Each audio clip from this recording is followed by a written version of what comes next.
So I told you we take apart Romans chapter 12. Memorized it. Now let's go back and let's take it apart.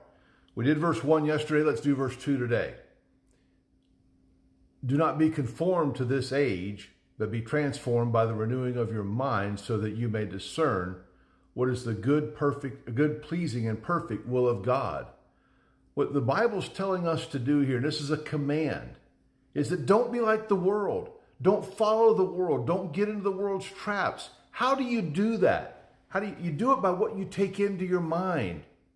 You see, the Bible has two very distinct principles that we need to think about. Number one, from the abundance of the heart, the mouth speaks, Jesus said in Matthew 12:34.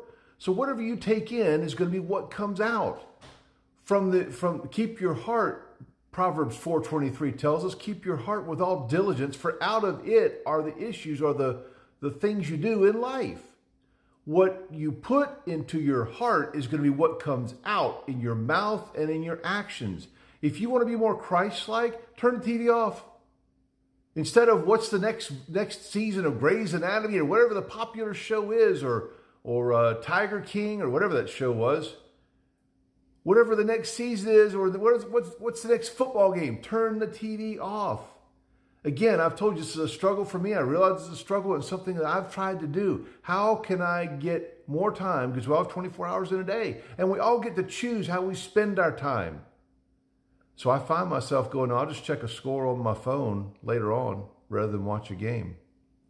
I find myself, I don't need to play that video game anymore. Now, honestly, the distractions for me, the real things that bother me are the games on the devices. I'll sit and play those for longer than I think, and you probably do as well. My point is, take time to improve yourself, take time to get in the Word, and take time to spend time with God. By spending time with Him, it'll change your life. Remember, if you're in the Word 4 times a week, it'll change your life. If you're in the Word less than 4 times a week, then you might as well be a non-Christian. You might as well be an unbeliever. Your life's going to be no different.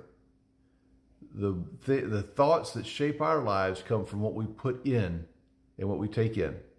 And that's how we avoid being conformed, or we conform to the world. We decide what we want to do. If you take in the world, you're going to conform to the world.